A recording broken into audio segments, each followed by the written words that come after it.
Welcome to our deep dive on escaping a high-interest debt crisis without sabotaging your retirement. First, we will set the stage. If credit card interest is eating your paycheck, you need a strategic, disciplined plan. We will debunk the idea that raiding your 401k is a solution and explain a smarter path. Next, let's walk through today's agenda so you know exactly what you'll learn. Here is our roadmap. First, we will identify why quick fixes fail. Then, we will build a budget that actually works. After that, we will rank consolidation options by risk and talk about cutting hidden expenses. Next, we will compare the avalanche and snowball methods. Then, we will confront the 401k loan myth. Finally, we will stitch it all into a practical action plan with timelines, wrap up with key takeaways, and test your understanding with quick quizzes. Now, let's add a quick disclaimer before we begin. This content is for educational purposes only and does not constitute financial advice. Your situation is unique, and you should consider speaking with a qualified professional before making major financial decisions. With that said, let's move on to why quick fixes can backfire. High-interest credit card balances can quietly siphon hundreds of dollars per month purely in interest. Quick fixes like unplanned consolidation or tapping retirement can feel like relief, but they often reinforce the very spending patterns that created the debt. The right move is to stop interest bleed while changing behavior. To do that, we must first master your money. The core mistake in most budgets is failing to account for every dollar. A zero-based budget forces you to assign a job to each dollar before the month begins. Start by tracking 30 days of spending to find leaks. Automate essentials like rent, utilities, and minimum payments so you never miss them. Create a small buffer to absorb minor surprises. And treat your debt paydown like a non-negotiable bill. With a solid budget in place, we can now decide how to reduce interest most effectively. To build your zero-based budget, list all net income and expected pay dates. Next, list fixed expenses such as rent and insurance. Then, estimate variable essentials like groceries and fuel based on past data. Cap discretionary categories and set alerts to prevent overruns. Allocate a small buffer to handle unexpected minor costs. Assign a firm, aggressive debt paydown amount. Finally, reconcile your budget frequently and make mid-month adjustments so your plan stays realistic. With budgeting in place, we can map your consolidation choices. This flowchart shows your decision pathway. First, confirm whether you have a real budget. If not, track spending for 30 days and build one. If you do, check for eligibility for a 0% balance transfer. If approved, transfer the balance and pay aggressively during the introductory period. If not, see whether a personal loan offers a significantly lower fixed rate. If that works, consolidate to predictability. If neither is viable, focus on cutting expenses, negotiating bills, and raising income. In all routes, the end state is attacking the highest APR debt first, using the avalanche method. Next, let's rank the consolidation options by risk. Let's rank your consolidation tools. First, a 0% balance transfer card can halt interest immediately and give you a runway to crush principal.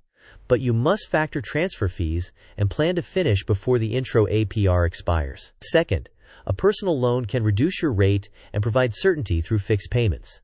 Compare the total cost and avoid unnecessarily long terms. Third, borrowing from or withdrawing your 401k generally carries severe drawbacks, including taxes and penalties on withdrawals, loss of compounding, and potential repayment risk if you leave your job. It is rarely appropriate and should be considered only to avoid catastrophic default.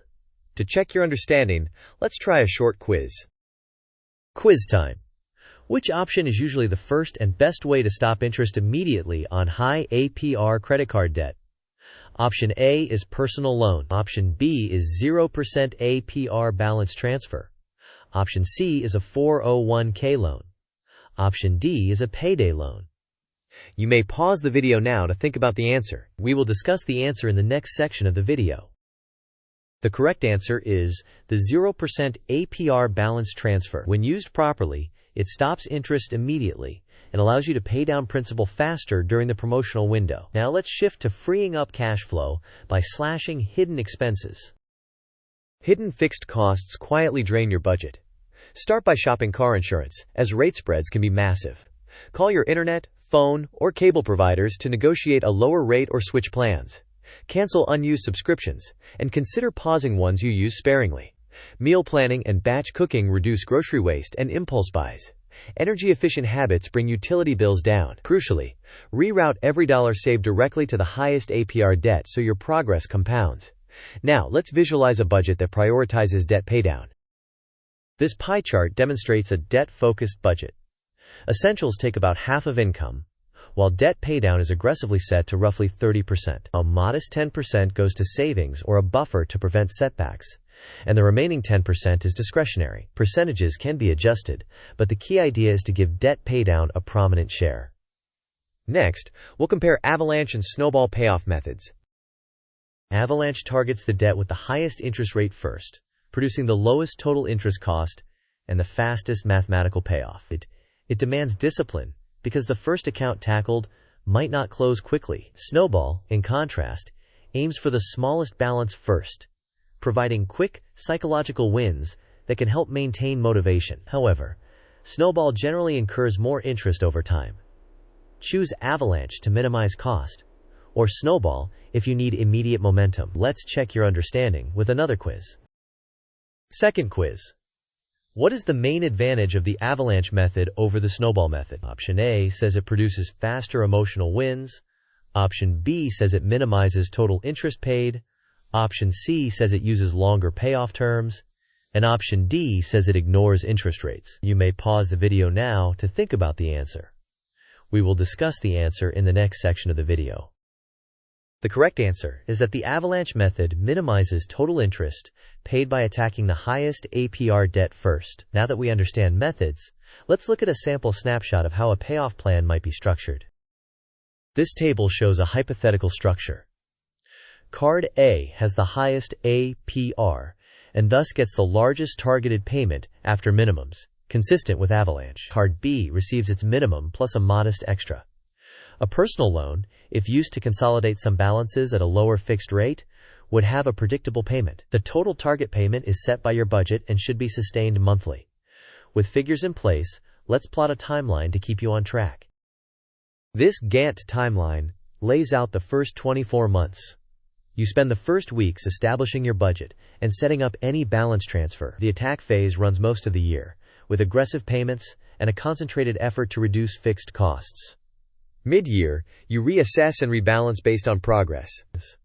As the promotional APR window nears its end, you schedule a final push to eliminate any remaining balance before standard rates resume. Now, let's address the 401k loan trap directly.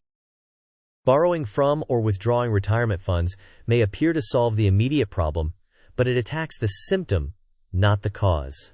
It sacrifices long-term compounding and exposes you to new risks such as job separation, which can force rapid repayment or create tax liabilities. The short-term relief often costs far more in the long run. Let's quantify that cost. Pulling funds from a retirement account often triggers taxes and penalties if it is treated as a withdrawal. Even if it is a loan, the opportunity cost is substantial. $10,000 left invested at roughly 7% could grow to around $54,000 over 25 years. Additionally, if you leave your job, your 401k loan may come due quickly, creating further strain. You may also miss employer match contributions while repaying. Most importantly, it sidesteps the core issue: behavior and budgeting. Instead of rating the future, let's unify the full rescue plan. This mind map pulls the system together. Start with budgeting and tracking, then set categories in a zero-based format. Reduce rates via transfers or personal loans where appropriate. Cut expenses by shopping insurance, canceling subscriptions, and negotiating. Execute payoff using avalanche and, where possible, add extra income. Throughout, protect retirement by avoiding 401k loans and respecting the power of compounding. With the system aligned, let's crystallize key takeaways. These are the essentials. Change behavior first, then the numbers follow. Build a real budget and give every dollar a purpose. Use 0% balance transfers strategically and finish within the promotional window. Consider personal loans only when they reduce the total cost with reasonable terms. Use the avalanche method to minimize interest. Reduce fixed costs and route those savings straight to debt. Above all, safeguard your retirement by avoiding 401k loans or withdrawals. Now let's translate this into immediate next steps. To close, here are your next steps. Track your spending for 30 days and build a zero-based budget. Evaluate a 0% balance transfer and, if unavailable, compare a personal loan with a significantly lower fixed rate. Cut fixed costs this week and redirect every dollar saved to your highest APR debt. Finally, schedule monthly reviews to keep the plan on track and make adjustments as needed. To finish, here's a quick invitation. Thank you for watching. If this video helped you, please like it, share it with someone who needs it, and subscribe for more practical guides. I would love to hear your plan and questions in the comments. See you in the next one.